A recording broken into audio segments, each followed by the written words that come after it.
Bismillahirrahmanirrahim. Assalamualaikum warahmatullahi wabarakatuh. Halo sahabat Bawaslu, kami hadir kembali di acara podcast Lensa Lembar Edukasi dan Pengawasan Bawaslu Kabupaten Purworejo. Hari ini di hari yang sangat spesial, di hari Kartini di tahun 2026 ini kita kehadiran narasumber yang sangat inspiratif. Nah, siapa tahu teman-teman di wilayah Kabupaten Purworejo dan sekitarnya sudah tidak asing lagi dengan wanita yang sangat menginspirasi di hari Kartini ini. Sahabat Bawaslu tengah hadir di tengah-tengah kita di Lensa dengan kolega tim dari Bawaslu, dan ada tamu kita yang sangat spesial. Kita sapa terlebih dahulu, dia adalah Mbak Nurjana. Ya, Assalamualaikum Mbak Nur. Waalaikumsalam warahmatullahi wabarakatuh. Apa kabar Mbak Nur? Alhamdulillah baik Bu, terima kasih. Nah, Mbak Nur ini adalah sosok konten kreator yang sudah sangat terkenal di dunia maya. Nah, tentunya di masyarakat Purworejo pun sudah terkenal. Siapa sih yang nggak tahu Mbak Nur ini? Nah, di hari yang spesial ini, di hari Kartini ini, tentunya kita menghadirkan sosok wanita yang sangat tangguh, yang sangat kuat dan menginspirasi di masyarakat Kabupaten Purworejo secara khusus dan secara luasnya di Indonesia, tentunya juga di dunia maya. Iya, Mbak Nur. Iya, gimana Bu? Tentunya jenengan ini sebagai konten kreator ya, sudah berapa tahun ini menjadi menjadi konten kreator ini? Kalau di Indonesia hampir mau 3 tahun Bu. 3 tahun, iya. Nah, mungkin kita ngobrol aja ya Mbak, ngobrol santai, tapi relax, penuh makna. Di di hari Kartini ini Mbak Nur tentunya kita hadirkan karena Mbak Nur ini sebagai wanita menginspirasi banyak orang. Terima kasih. Kan sebelumnya kita udah ngobrol-ngobrol ya Mbak ya, ternyata luar biasa perjuangannya. Nah, tentunya juga nanti masyarakat secara luas juga ingin tahu apa sih Mbak Nur yang melatar belakangi jenengan tertarik sebagai konten kreator, terus banyak hal suka dukanya, mungkin bisa diceritakan latar belakangnya Mbak, kenapa memilih konten kreator? Yang pertama karena aku merawat orang tua, khususnya ibu saya yang udah sakit demensia, yang nggak bisa ditinggal. Kalau saya bekerja mau ke kantor, mau ke jadi apa, kan meninggalkan orang tua. Harus merawat anak sendiri tanpa pasangan. Oh, jadi single parent ya Mbak. Betul sekali, single parent. Saya memilih pekerjaan di sini selain saya bisa menjaga orang tua, bisa bekerja di rumah dan alhamdulillah bisa menghasilkan. Tidak harus keluar rumah, tapi di rumah jadi double pekerjaan. Bisa merawat orang tua dan menghasilkan. Betul. Nah, kenapa temanya orang tua Mbak yang dikontenkan? Mungkin sebelumnya Mbak Nur bisa diceritakan. Sebelumnya Mbak Nur kerja di mana atau kerja apa seperti itu? Mungkin bisa disampaikan. Awalnya kerja di Taiwan. Oh, sebagai TKW Mbak. Ya, TKW. Habis itu pulang ke Indonesia merawat orang tua langsung karena udah sepuh kan, merawat orang tua dan anak kebetulan ya masih kecil. Tidak ada yang menjaga, ya saya menjaga sambil ya itulah kerja di sawah. Pernah di sawah Mbak? Pernah. Sendiri? Maksudnya mengerjakan pekerjaan ya, sawah? dibantu sama orang. Oh gitu, iya. Berarti jenengan akhirnya lari ke tim kreator ini ya, menjadi tiktokers ya Mbak ya. Amin. Tapi kan karena di sawah kan nggak bisa menjaga orang tua, akhirnya memilih menjadi ya konten kreator. Gitu. Yang kenapa Mbak sekarang inspirasinya jenengan kan sudah banyak followernya ini. Terus menurut informasi yang di konten-konten jenengan ini kan jenengan bisa membangun jalan, terus bisa membangun koneksi dengan berbagai, mungkin sekarang yang banyak di live kan itu jenengan jualan atau seperti apa Mbak? Mungkin bisa cerita Mbak apa ini yang menjadi inspirasi jenengan? Ketika kita setiap hari membuat konten, semakin banyak orang memfollow kita, otomatis banyak yang nonton kita. Kalau kita buat jualan, itu otomatis orang akan semakin menonton kita. Jadi pertama itu harus membuat konten, dan ketika followernya banyak, kita bisa menghasilkan uang dari jualan. Berbagai macam banyak menghasilkan uang. Nggak harus jualan, nggak harus PKPK ya, tahu kan? Iya. Nah, nggak harus kita kayak yang apa ya, nyanyi-nyanyi, tergantung kesenangan masing-masing. Iya, apa gitu. iya. Kalau saya kan dari jualan. Oh, jenengan berarti bisa mengambilinya dari jualan. Dari jualan. Dari jualan ini akhirnya banyak barang atau apapun yang bisa dijual secara live melalui akun-akun jenengan. Iya. Iya, sampai hari ini Mbak, mungkin masyarakat itu secara luas banyak sekali yang mengfollow jenengan, juga mungkin juga banyak ya yang membeli dari jenengan. Bisa diceritakan Mbak, dalam satu hari itu jenengan jualannya bisa habis berapa?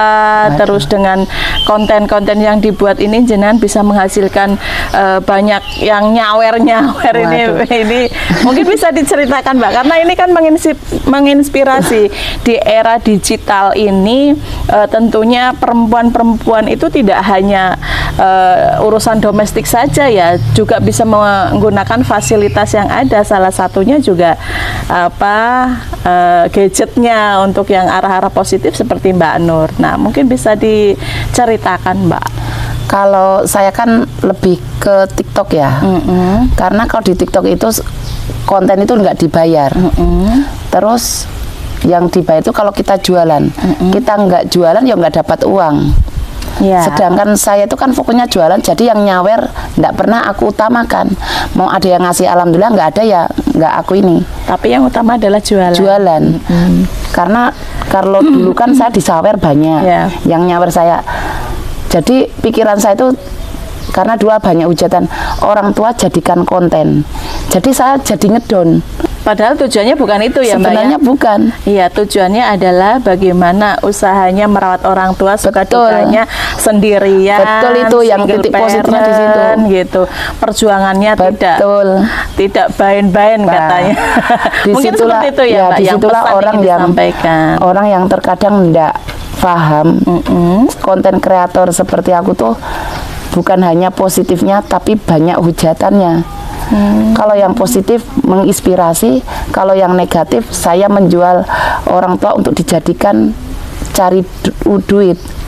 Makanya saya nggak kayak minta saweran atau apa.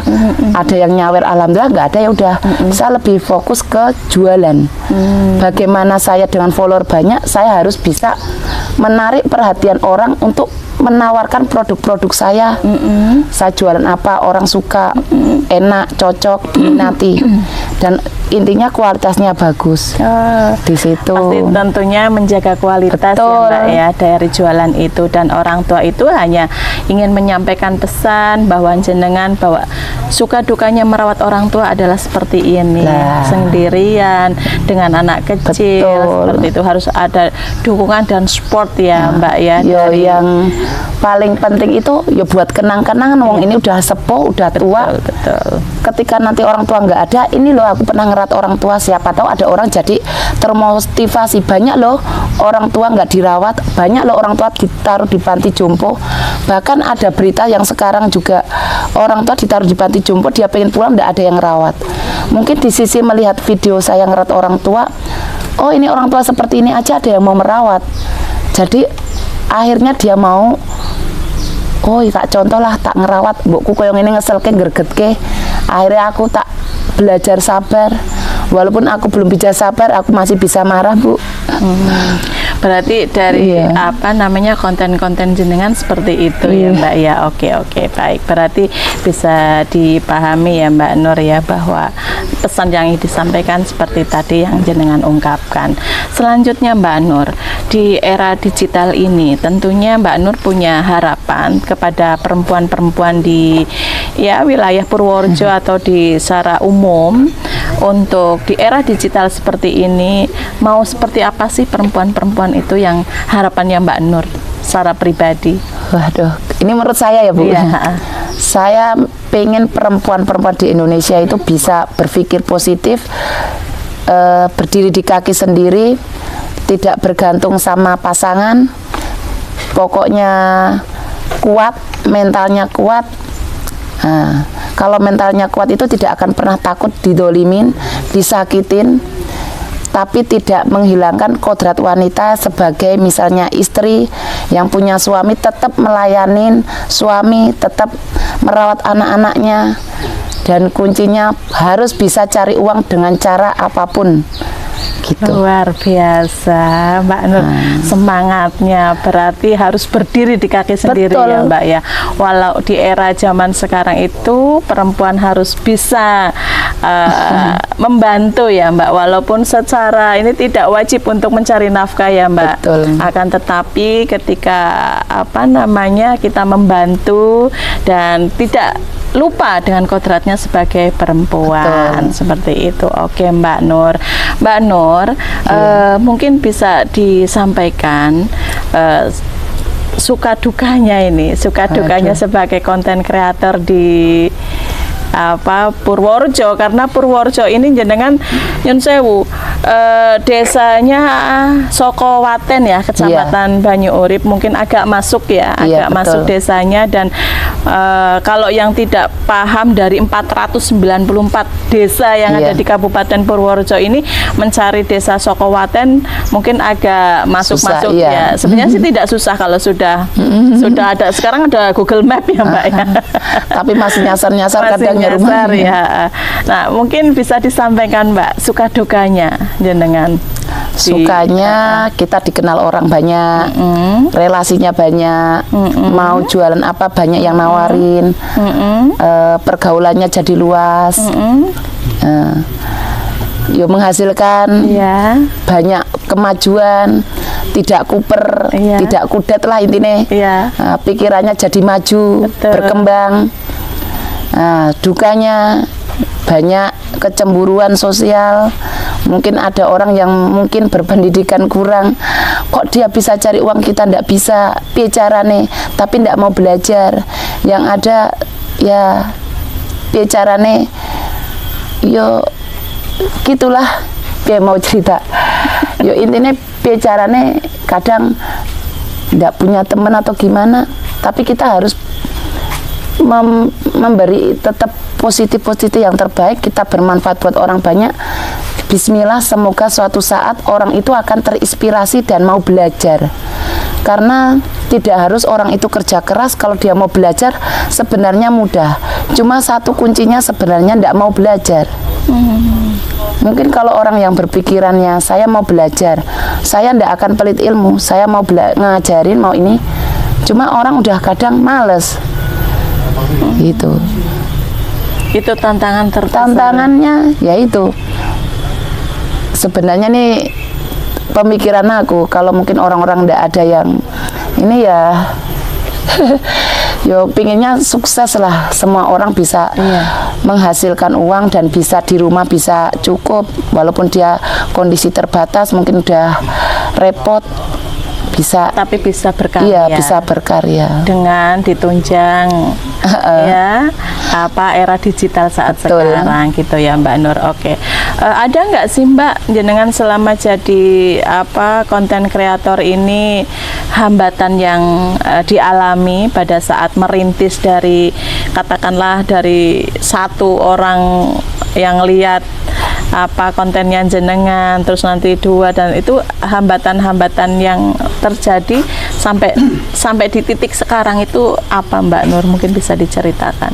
Ya, hambatannya kita tuh harus berprinsip tetap yang positif, yang terbaik, dan berusaha jangan patah semangat, karena konten kreator itu semakin tinggi, semakin banyak followernya, banyak orang ingin menjatuhkan. Contohnya akun dihilangkan, orang iri, jadi dihack, di apa, itu udah sering. Jadi harus punya mental yang kuat, jangan pernah menyerah. Karena nggak selamanya konten itu tuh selalu banyak yang nonton naik. Jadi caranya kita tetap stabil. kita udah baik aja banyak yang nggak suka, apalagi kalau udah naik pasti ada yang menjatuhkan. Kita mau jadi orang baik itu tidak selamanya orang suka, tetap aja orang nyari celahnya. Kalau mempertahankan susah. Kalau untuk meraih mungkin lebih mudah, ya, Mbak, ya. Kalau udah sampai di sini banyak jatuh. Makanya sering akun saya hilang itu bukan 1-2 kali, berkali-kali. Dan akunnya sampai hilang, ya. Berkali-kali, dan itu jangan sampai kita menyerah. Banyak orang yang kadang udah hilang terus malas bikin konten. Nah, itu yang membuat kita itu jadi nggak bisa menghasilkan. Dalam Gitu. satu hari jenengan konten ada berapa kali, Mbak? Tergantung mood. Oh, gitu. Kalau moodnya lagi bagus sebanyak-banyaknya, kalau lagi males ya istirahat.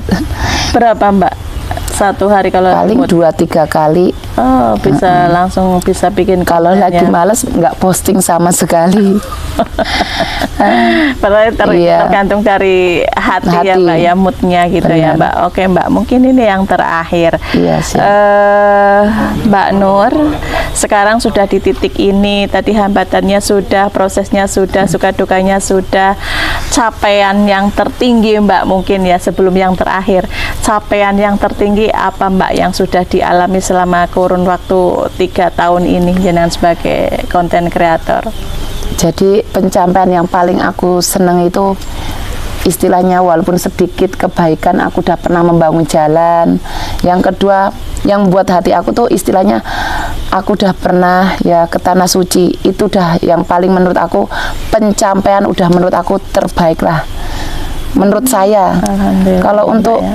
uang untuk apa itu sepenting iso mangan. Bukan capaian sebenarnya itu, ya, Mbak, Pencapaian ya? itu yang menurut aku udah alhamdulillah bersyukur. Jadi apa sih yang aku cari sekarang udah yang penting iso bermanfaat kanggo wong oke, minimal keluarga khususnya, dan tidak merepotkan. Dan tidak merepotkan. Betul. Oke. Minimal tidak merepotkan aja udah alhamdulillah. Coba kalau merepotkan orang lain, nah, Iya. membebankan orang lain. Betul. Oh, Iya. berarti untuk yang melatar belakangi jenengan bangun jalan ini apa, Mbak? Awal-awalnya? Awal-awalnya ya karena jalan becek, jalan rusak. Saya itu ndak ada istilahnya kayak mobil ndak bisa masuk. Tapi saya bersyukur tetangga warga di sini mengizinkan akses jalan menuju rumah aku diizinkan. Iya. Menurut informasi dengan biaya sendiri, ya, Mbak, ya? Ya. Hasil konten tentunya, Mbak. Betul sekali. Ya semoga terinspirasi. Oh, hasil konten aja bisa buat jalan. Iya, betul. Siapa tahu jadi orang mikir, oh ya siapa tahu saya mau dan mau belajar, akhirnya bisa juga. Bisa untuk menghidupi setiap Kalau harinya, semua orang dan sukses tetap kan enak, Iya, tidak betul, membebankan orang lain, maju semuanya itu lebih seneng. Tapi kalau ada orang susah kita ikut mikir, jadi sedih. Kayak susah, gini susah, kita jadi beban. Betul. Ternyata luar biasa, ya, Mbak, ya, tantangannya, perjuangannya itu tidak cukup ini, ya, Mbak, ya. Ternyata cukup berat juga, ya, Mbak, jenengan, ya, dalam hal menjadi konten kreator ini, ya, Mbak, ya. Suka dukanya pasti banyak, ya, Mbak, ya. Yang tadi pernah nggak ketika membuat konten itu nggak dilihat itu, pernah nggak, Mbak, awal-awal itu? Yo sering, Ya, Mbak, cuma ya. jangan putus asa, jadikan pokoknya acuan buat semangat kita. Jangan pernah menyerah aja kuncinya. 1 kali 2 kali nggak ada yang nonton nggak apa-apa. Bismillah, suatu saat pasti ada yang nonton. Nah, dan berproses. Nggak ada orang nggak berproses. Semua butuh proses. Betul. Mau modalnya telaten opo ora. Telaten intinya, dan semangat, Iya. ya, Mbak Nur, ya. Oke. Terakhir, Mbak, ini pesan singkat untuk masyarakat di Purworejo secara umum dan khusus untuk Bawaslu Purworejo di Hari Kartini ini. Mungkin silahkan, Mbak. Ya harus bisa berdikari sendiri seperti tadi yang aku ini, harus bisa mencari rezeki, jangan bergantung dengan pasangan, biar kita itu tidak membebankan tapi tidak menghilangkan kodrat sebagai wanita, tetap menjadi istri yang baik. Oke. Dan pokoknya kalau kita bisa mencari uang kan tidak merasa ketakutan ketika kita didolimin. tidak takut. Terus untuk Bawaslu-nya Mbak, mungkin di Hari Kartini ini ada pesannya? Semoga semakin maju, semakin bisa menginspirasi, bermanfaat buat masyarakat, selalu mementingkan masyarakat. Kalau ada sesuatu, mari kita dukung. Apalagi warganya, kan banyak yang mungkin di mana-mana banyak yang mungkin tertinggal atau apa, coba diekspos lagi biar makin maju atau apa. Oke, berarti harus tetap semangat gitu. Betul. Ya Mbak Nur. Oke. Baik, sahabat Bawaslu, itu bincang-bincang hari ini dengan narasumber kita yang sangat menginspirasi, konten kreator dari Purworejo, khususnya Desa Sokowaten, Kecamatan Banyu Urip. Terima kasih atas waktunya Mbak Nur. Sama-sama. Kita akhiri di podcast kali ini. Selamat memperingati Hari Kartini. Salam awas. Wassalamualaikum warahmatullahi wabarakatuh. Waalaikumsalam warahmatullahi wabarakatuh.